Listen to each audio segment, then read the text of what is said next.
Itu diantaranya teman-teman. Tentu ini banyak bahasannya, tapi saya coba berikan garis umum saja. Kemudian yang kedua, Nabi SAW mendoakan mati syahid, dan ini target seorang muslim.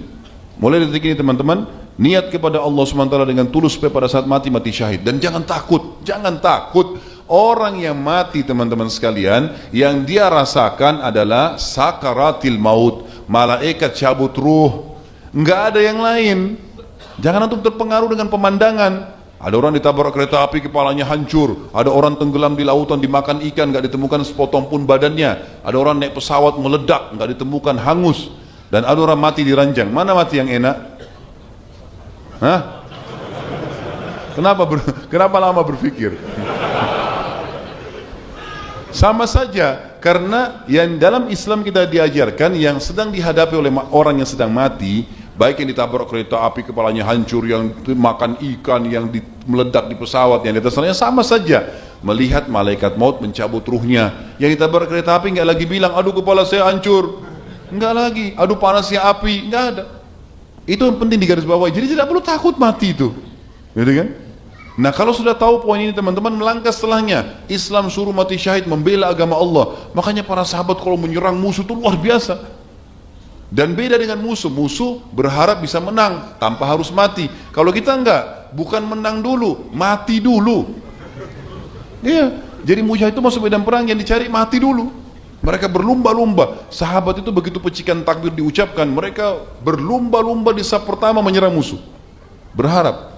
Dan teman-teman sekalian, sekali lagi, apa yang terkena di tubuh seorang mujahid yang mati syahid tidak terasa, gitu kan? Makanya target itu, toh kita juga akan mati. Dan mati kita teman-teman bukan karena kita di kancah peperangan, tapi mati karena ajal sudah datang.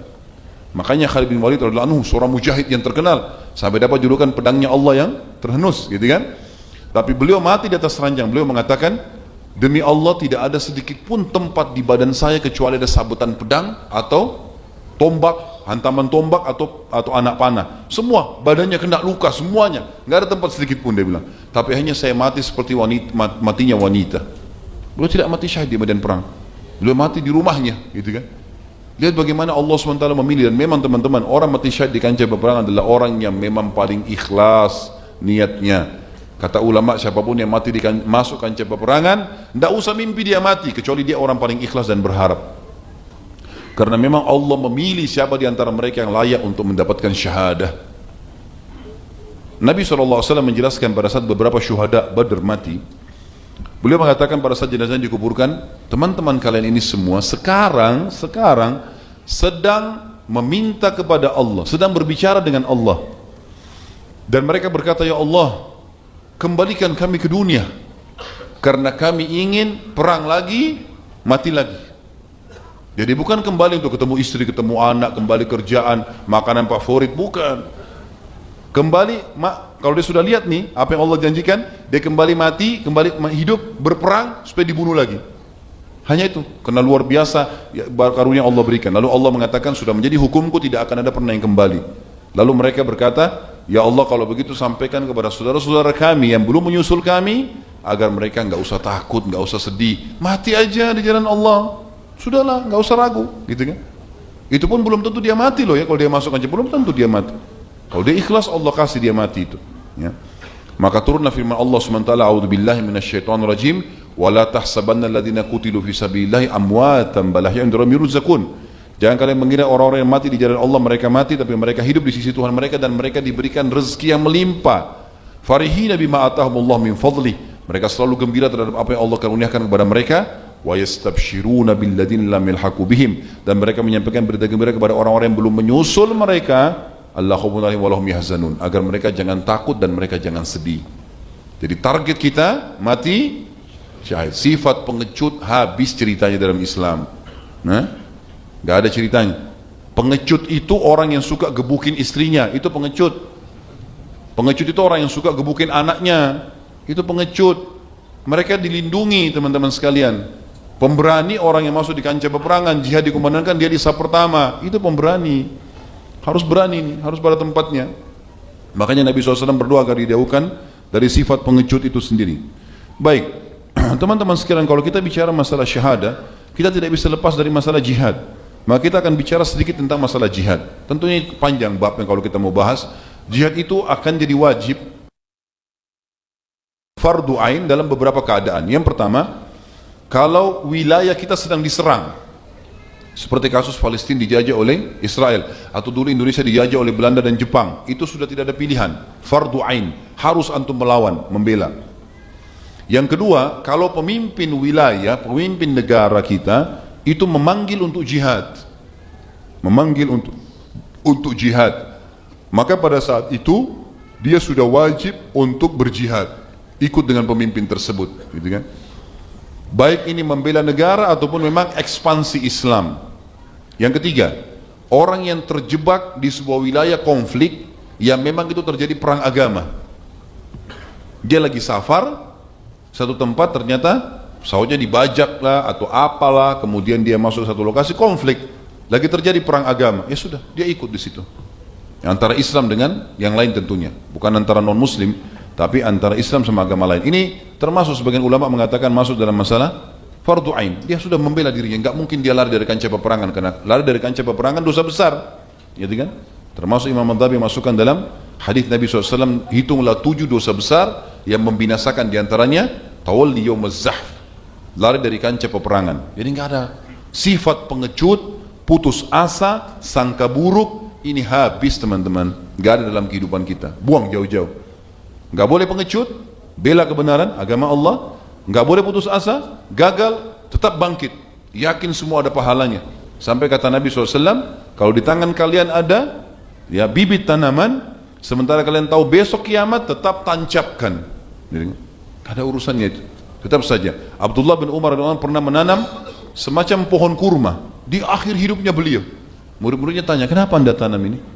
Kata anda sudah tua, untuk apa? Mau tidak bisa dirasakan juga. Kata dia, akan bermanfaat untukku di akhirat, karena ini akan bermanfaat untuk generasi yang datang setelahku di dunia. Di akhirat aku dapat pahalanya. Karena kata Nabi SAW, siapa yang tanamkan pohon, ya, maka dia akan tidak ada burung yang memakan atau serangga yang memakan daunnya atau buahnya, atau orang bernaung di bawahnya, baik manusia ataupun jin. Kita nggak pernah lihat jin, kecuali akan jadi pahala buat dia. Jadi besar sekali motivasinya untuk menjadi orang yang berhasil, itu luar biasa dalam Islam, teman-teman sekalian.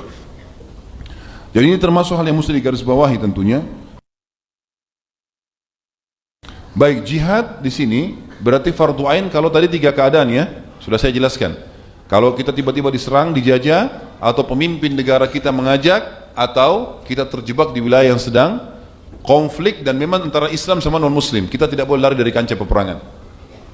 Dan setiap muslim, kalau Allah mudahkan dia masuk sebuah kancah peperangan teman-teman sekalian, dan itu jihad yang benar sesuai dengan hukum Allah dan Rasulnya, maka ini kebahagiaan, sujud syukurlah teman-teman. Kalau perlu jangan pulang, itu luar biasa gitu, ya.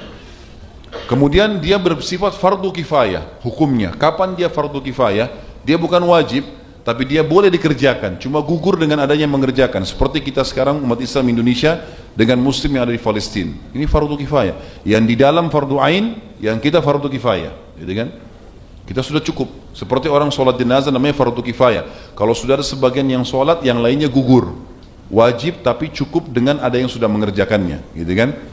Sama juga dengan jihad ekspansi. Kalau ekspansi misalnya ada jihad tapi pemimpin tidak haruskan, dia kasih pilihan, siapa yang mau pergi silakan, gitu kan? Seperti Nabi SAW waktu pergi perang Badar, beliau tidak wajibkan, beliau kasih pilihan, yang mau ikut silakan. Makanya cuma 313 sahabat yang keluar, 314 dengan Nabi SAW. Maka ini bukan kewajiban pada saat itu kan, sifatnya fardu kifayah, karena siapa yang mau saja. Nah seperti itulah. Dan jihad akan menjadi sunnah kalau kita melihat umat Islam lagi berkuasa, kemudian ada wilayah-wilayah yang masih perbatasan dengan orang kafir, dan orang kafir kondisinya lemah, tidak bisa menyerang, tapi dia ingin mendapatkan pahala jihad. Bagaimana caranya? Maka dia menjaga di perbatasan, dia minta agar ada di sana. Satu waktu kalau konflik dia juga ikut, dia niatkan ribat namanya. Kata Nabi SAW, mengikat diri 1 hari di jalan Allah menjaga perbatasan lebih baik daripada dunia dan seluruh isinya. Ini hukumnya sunnah tentu. Nah, ini kalau masalah jihad, dan fadilahnya banyak. Di antaranya adalah hadis Nabi SAW riwayat Imam Muslim, "Makbarra qadama 'abdin fi sabilillah fatamassuhun nar." Tidak akan pernah disentuh api neraka dua telapak kaki muslim yang tersentuh kancah peperangan, debu peperangan. Tidak akan disentuh oleh api neraka dua telapak kaki hamba yang tersentuh debunya medan perang. Debu sekali, antum tidak akan dibakar di neraka, tidak masuk neraka. Itu luar biasa. Selama memang pada saat dia pulang dia nggak murtad tentunya. Kemudian yang kedua, hadis Nabi SAW yang sahih, siapa yang mati tidak pernah mengajak dirinya untuk jihad, tidak ada semangatnya untuk mati syahid, untuk menghadapi perang, dan tidak pernah diajak, dia tidak pernah niat, tidak pernah mendorong dirinya untuk itu, maka pada saat dia mati dalam keadaan jahiliyah. Harus menjadi angan-angan. Dalam hadis Bukhari, kata para sahabat, ya Rasulullah, beritahukan kepada kami amalan yang bisa menyaingi pahala perang, pahala jihad. Nabi SAW diam. Sahabat ulangi, ya Rasulullah, beritahukan kami amalan yang bisa menyesuaikan pahala jihad. Nabi SAW diam sampai 3 kali. Lalu kata Nabi SAW, kalau seseorang di antara kalian pun berdiri setiap malamnya selama sebulan, sholat malam, siangnya dia puasa, masih belum bisa menyayangi satu harinya di kancah peperangan. Jadi banyak sekali hadis yang berhubungan dengan masalah. Tentu kalau kita bahasin teman-teman panjang sekali. Tapi sudah wajar menjadi angan-angan setiap muslim dia mendapatkan itu. Ini kalau fadilah jihad. Kita sekarang bicara masalah fadilah syahadah, mati syahid. Ini luar biasa. Luar biasa teman-teman. Kalau Allah karuniakan sampai saking pentingnya berharap mati syahid, kata Nabi SAW, man talaba syahadata bisidq ballagahu Allahu manazil syuhada wa in mata ala firashi. Kalau seseorang berharap mati syahid tulus dari hatinya, maka Allah akan berikan dia derajat orang-orang mati syahid walaupun dia mati di atas ranjangnya. Baik, seperti apa fadilah orang mati syahid? Di antara hadisnya adalah kata Nabi SAW, lisyahidi indallahi sittu khisal. Orang yang mati syahid, hadis ini sahih riwayat Ibnu Majah ya, akan mendapatkan 6 hal sekaligus. Yang pertama, yukfar lahu fi awal dif'ati min damih. Semua dosanya akan dimaafkan begitu darah pertamanya terteteskan. Yang kedua, sebesar apapun ya, dosa besar apapun yang pernah dia kerjakan akan dimaafkan, kecuali syirik tentunya. Syirik nggak boleh. Syirik harus tahu ini, harus dia mengucapkan syahadatnya kalau syirik besar, kayak nyembah-nyembah berhala misalnya, ini nggak boleh. Tapi selain ini insya Allah akan bisa. Yang kedua, wayara maq'aduhu minal jannati, dan dia langsung diperlihatkan tempatnya di surga. Yang ketiga, wa yujaru min adzabil qabr, dia diselamatkan dari siksa kubur. Yang keempat, wa yu'manu min faza'il akbar, dia akan selamat dari ketakutan yang besar di hari kiamat. Yang kelima, wa yuhalla hullatul iman, dia akan ditanamkan keimanan dalam hatinya, atau makna yang lain, dia akan diberikan pakaian keimanan pada hari kiamat. Jadi orang-orang yang beriman itu akan mendapatkan pakaian khusus sehingga orang tahu ini orang-orang beriman. Yang keenam, wa yuzawwaju min hurin 'ain, dan dia akan dinikahkan dengan para bidadari. Wa yashfa' fi 70 insanan min aqaribih, dan dia akan memberikan pertolongan 70 orang dari keluarganya untuk masuk surga bersamanya. Untuk masuk surga bersamanya. Kemudian juga dikatakan dalam hadis Muslim, al-qatlu fi sabilillah yukaffar lahu syai'un, yukaffar kullu syai'in, yukaffar lahu kullu syai'in illa ad-dain. Orang yang mati syahid di medan perang diampuni semua dosanya kecuali utangnya. Itu saja yang tidak, yang lain semua dimaafkan. Dan cukup banyak tentu hadis-hadis berhubungan dengan masalah ini teman-teman sekalian. Di antaranya hadis-hadis tentang masalah hadirnya bidadari, gitu kan? Ada hadis riwayat Ibnu Majah. Tapi ini tentu saya berharap kita dengar dengan cara keimanan, terutama akhwat kita, jangan difahami salah, gitu kan? Karena kata Nabi SAW, siapapun yang mati syahid, maka kedua istrinya dari bidadari berlumba-lumba menjemputnya seperti seorang ibu yang berlumba-lumba menyusui anaknya. Jadi didatangi, dan ada sahabat yang didatangi oleh para bidadari. Bayangkan bidadari yang tidak pernah malaikat, tidak pernah manusia lihat, tidak pernah sentuh, tidak pernah jin sentuh, nggak perlu antum datang melamar, datang sendiri. Nggak ada mahar, nggak ada apa-apa. Dan bidadari sifatnya tidak pernah pemarah, tidak pernah ini, semuanya baik. Allah sebutkan ciri-cirinya, gitu kan? Penuh dengan segala macam kelebihan. Dan ini juga hal yang luar biasa. Baik, ini saya teman-teman, karena saya tidak bisa lanjutkan semua ini, cukup banyak.